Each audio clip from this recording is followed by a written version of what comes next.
Depois de quase 9 horas de intensos debates, e por que não dizer alguns embates, foi aprovado então aqui na Comissão de Constituição e Justiça o relatório que considera admissível e constitucional a reforma da Previdência enviada pelo governo Bolsonaro. 48 votos favoráveis, 18 votos contrários. Vamos repercutir esse resultado aqui. Um dos nossos primeiros convidados é o deputado Aguinaldo Ribeiro, líder da maioria, ele que é do PP.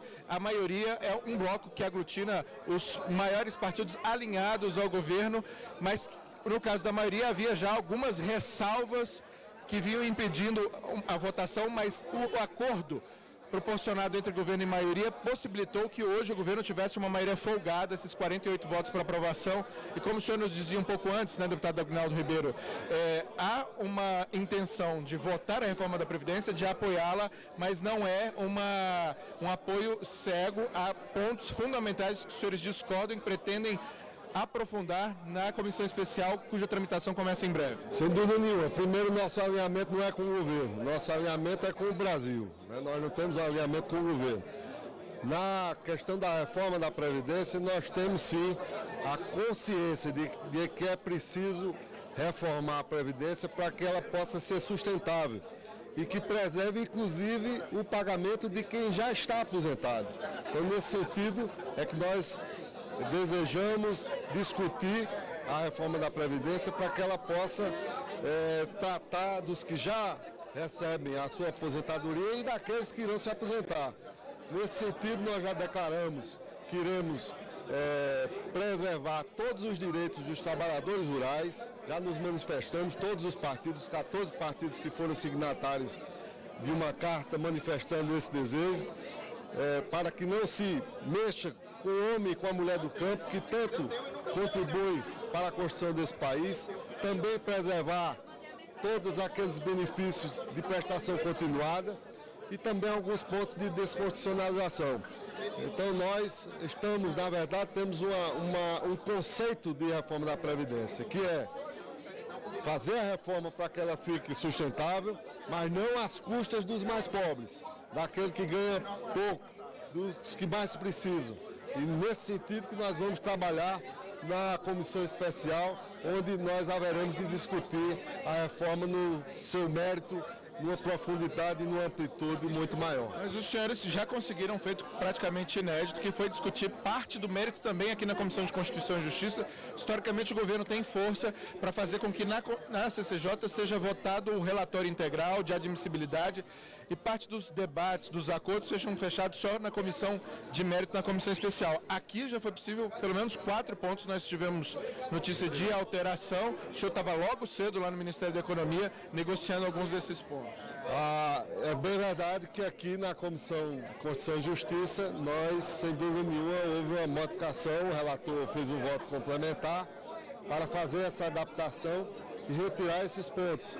E nós já julgávamos que são pontos que precisavam ser retirados, num contexto mais amplo de todas as lideranças.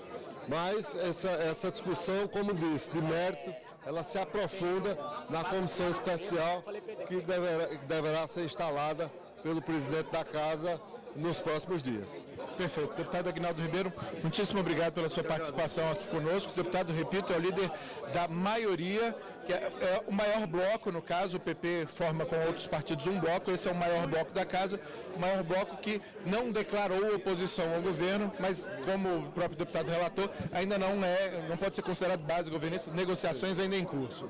Eu acho que o fundamental é o compromisso desses partidos com o país. Isso já foi anunciado por todos nós, a responsabilidade com o país para que nós possamos andar.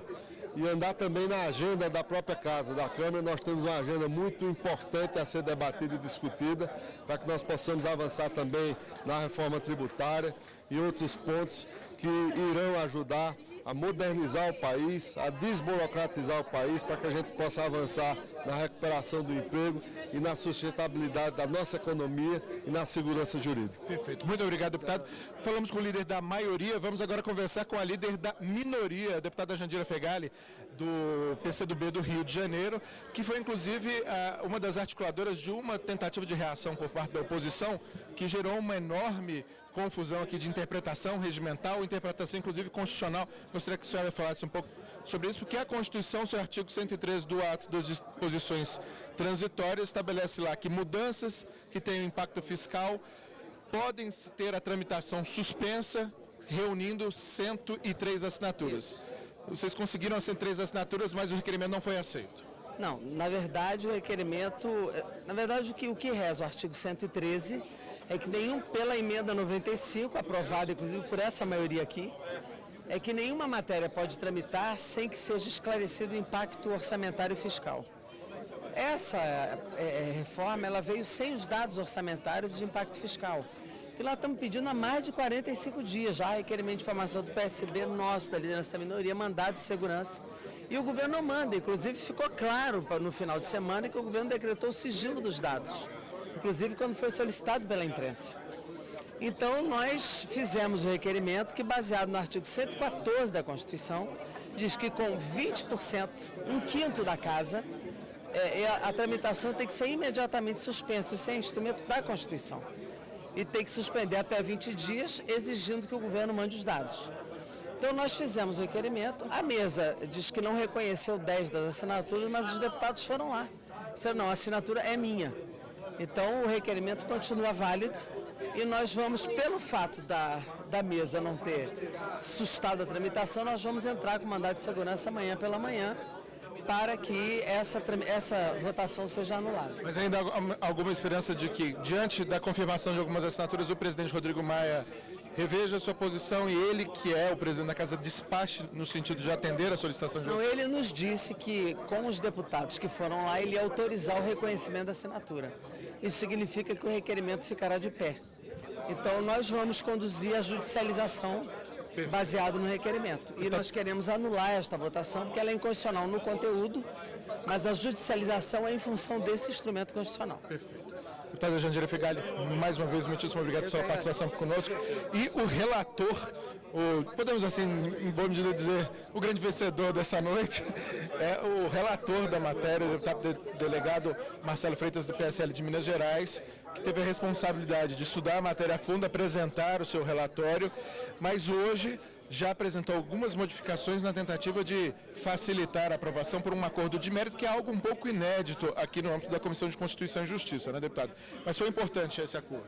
É importante o acordo, eu acho que o grande vencedor é o povo brasileiro, especialmente porque a economia do nosso país, a economia de vários estados encontra-se completamente destruída. Nós precisamos reconstruir esse cenário. Como se faz isso? Sem dúvida alguma, com pautas econômicas, e a reforma da Previdência é uma dessas pautas, sem prejuízo de outras. Os ajustes foram feitos com os partidos de centro, exatamente para que pudéssemos construir um consenso, e isso é natural do parlamento, então não observamos com nenhum problema, ao contrário, foi positivo, aprimoramos o relatório e foi bom para o nosso país. Parece ter havido, antes de tudo, uma sinalização para os partidos de centro de que há espaço para o diálogo, para o debate, para a negociação por parte do governo. É isso que o senhor enxergou também? Não temos a menor dúvida que o governo tem trabalhado intensamente, tem dialogado muito. O que aconteceu hoje nessa CCJ foi apenas um reflexo desse diálogo que vem acontecendo de longa data. Certamente vai ser reforçado nas votações da comissão especial e reforçado nas votações em plenário. É isso que o Brasil espera e é isso que o Brasil quer do nosso presidente e do nosso partido. Perfeito. Deputado delegado Marcelo Freitas, muito obrigado. Parabéns pela aprovação do seu relatório. Vou convidar o nosso presidente, deputado Felipe Franceschini, para conversar conosco também aqui. Ele que está recebendo os cumprimentos, foi inclusive muito elogiado hoje pelos membros do seu partido e de outros partidos pela condução dos trabalhos. O deputado que é o segundo mais jovem a presidir a Comissão de Constituição e Justiça, uma missão espinhosa para quem acompanhou essas quase 9 horas de transmissão, sabe que não é fácil, passou por muitas pressões, mas me parece, deputado, que o senhor acaba tendo muito a ajuda de um longo histórico de julgados, de precedentes. Isso faz com que a condução, em boa medida, seja até menos complicada do que seria se tivesse que responder todas as questões de ordem. Exatamente. Todas as minhas decisões são pautadas no regimento interno, na Constituição da República Federativa do Brasil e nas leis vigentes. Montei uma equipe muito técnica na comissão, funcionários que já são da Casa, da Câmara dos Deputados, concursados, pessoas muito experientes, que têm amplo conhecimento do regimento. Então, as nossas decisões pautadas dessa maneira e Muitas das vezes acabamos desagradando tanto a oposição, muitas das vezes desagradamos o governo, porque o meu norte é o regimento interno. Não cedo à pressão de quem quer que seja e por isso os trabalhos estão conseguindo andar e tramitar de maneira célere aqui na comissão. O cerne das discussões aqui, sem dúvida, o assunto mais importante levantado várias vezes pela oposição foi a questão das informações necessárias. Vários, inclusive, tentaram apelar para a sua altivez como presidente da CCJ, como representante desse colegiado, para que suspendesse a votação pela falta dessas informações. Como é que o senhor respondeu a essa questão para os parlamentares? Essa questão das informações sigilosas é uma liberalidade do ministro Paulo Guedes, ele que tem que lançar ou não as informações através do Ministério da Economia. A questão aqui regimental e constitucional aqui dentro da casa é uma questão que o projeto já foi despachado pela presidência da Câmara, a comissão competente que é a CCJ e vai agora à comissão especial. Houve um acordo de que até quinta-feira o ministro Paulo Guedes, o secretário Rogério Marinho, eles vão oportunizar e abrir esses dados e números, tanto para a oposição quanto para os partidos de centro e para a base do governo, para que possam analisar todos os números de maneira pormenorizada. Então, eu não vejo problema nenhum na maneira com que tocamos a comissão, aprovamos o projeto com uma grande maioria. Eu acabei de dizer que nas melhores hipóteses de votações que nós imaginávamos, teríamos 42, 43 votos. Acabamos com 48, que mostrou muita força. Isso foi muito importante para que possamos mandar esse projeto à comissão especial, chegando com um respiro, um suspiro muito forte. E agora a nossa preocupação é montar quais membros irão para a comissão especial e essa será a etapa, com certeza, que vai estruturar o projeto ou desestruturá-lo. Por isso, estamos muito atentos à comissão especial. O senhor que já teve enorme trabalho aqui, pretende se candidatar para ser membro da comissão especial e continuar a briga? Não sei, isso é uma avaliação que o líder do PSL tem que fazer, que é o delegado Valdir, líder do meu partido.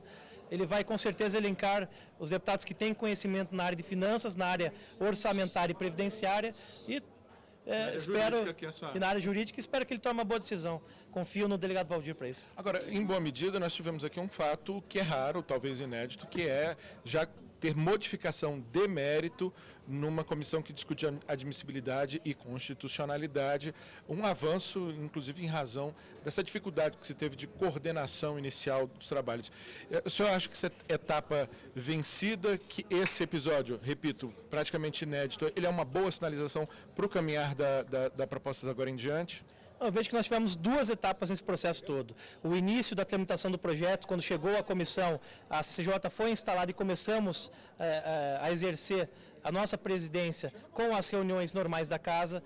Nesse processo todo, estava em formação a base do governo, que ainda está em formação. No entanto, esse processo está muito mais maduro de diálogo do governo com os deputados aqui da Câmara dos Deputados. Então, com certeza, nesse percorrer todo, conseguimos entregar uma votação muito forte, 48 votos favoráveis, e tenho certeza que a etapa da comissão especial, não obstante as discussões sejam mais acaloradas e mais técnicas do ponto de vista econômico e financeiro, nós teremos um diálogo que flui de maneira mais sólida aqui dentro da casa perante o governo. Quanto a esse requerimento que gerou muita polêmica de suspensão por 20 dias, baseado, inclusive, no texto constitucional. O senhor acredita que a definição do presidente deve ser por não acatá-lo, por indeferi-lo, ou o senhor vislumbra alguma possibilidade de acatamento, lembrando que isso, em razão do feriadão, deve postergar a tramitação por apenas mais uma semana? Bom, eu não conversei com o presidente Rodrigo Maia sobre essa questão do requerimento da oposição.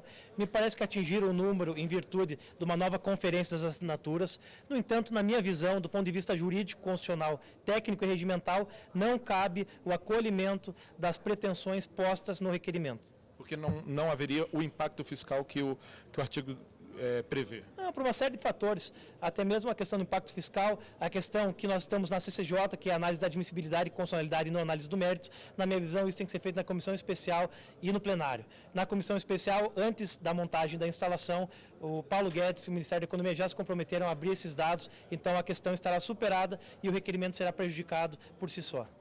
Perfeito, deputado Felipe Francischini, muito obrigado e parabéns pela condição dos trabalhos.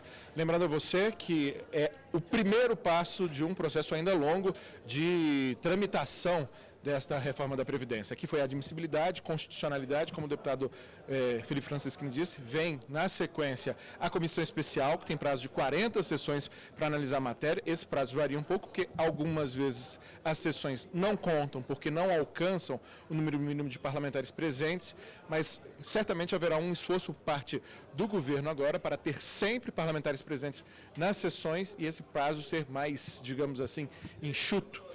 Algo em torno de 2 meses. Ao final das 40 sessões, portanto, a votação do relatório na comissão especial, também com uma repetição, obviamente, dessa batalha que vimos aqui, de tentativas de postergação por parte especialmente da oposição. E, enfim, a matéria segue para o plenário, onde ocorrem 2 votações, 2 turnos, com 5 sessões, intercalando elas, e 308 votos necessários. Já houve uma reforma da Previdência aqui, que conseguiu 307 votos e não conseguiu a aprovação da idade mínima no governo Fernando Henrique, justamente porque faltou um voto, e aí, nesse caso, todo o trabalho vai, literalmente, para lata do lixo, ou melhor dizendo, vai para o arquivo. É importante lembrar para você também que todas as atividades relativas à reforma da Previdência, mas todas as atividades da casa são transmitidas ao vivo, simultaneamente pelo YouTube. Se você quer acompanhá-las, se inscreva no nosso canal, tem o link aqui embaixo, tem também o sininho para você marcar e receber as notificações. Você pode inclusive curtir essa transmissão, o que torna ela ainda mais relevante no ambiente das redes sociais, faz com que mais pessoas tenham acesso e você pode compartilhá-la para que mais brasileiros saibam o que está acontecendo aqui na Câmara dos Deputados. A gente vai tentar trazer para você o máximo de informações, o máximo de repercussões sobre todas essas discussões envolvendo a reforma da Previdência. Lembrando que um tema, por exemplo, já decidido no dia de hoje, diz respeito à aposentadoria compulsória dos servidores públicos, que atualmente está em 75 anos por conta da chamada PEC da Bengala. Havia uma ideia de desconstitucionalizar essa matéria, tirá-la da Constituição e enviar um outro projeto de lei regulando essa matéria, e havia um temor por parte de alguns atores políticos de que a redução da idade da aposentadoria compulsória fosse, na verdade, uma intenção de aumentar o número de ministros do Supremo Tribunal Federal que poderiam ser nomeados pelo presidente Jair Bolsonaro. Isso gerou um imbróglio político, um dos motivos, por exemplo, para termos tido aqui uma definição de mérito no âmbito da Comissão de Constituição e Justiça, que não é comum, não é usual acontecer nesses debates. Você vai poder, então, continuar acompanhando esses e vários outros temas, são muitos. A própria TV Câmara já fez uma série com 22 reportagens que explicam detalhes. Nosso repórter Thiago Ramos explicou detalhes importantes como transição, aposentadoria rural, custos, etc. E você pode entrar lá no nosso canal no YouTube ou nas nossas redes sociais e conhecer cada uma dessas reportagens que explicam nuances, aspectos importantes da proposta enviada pelo governo. Continue conosco.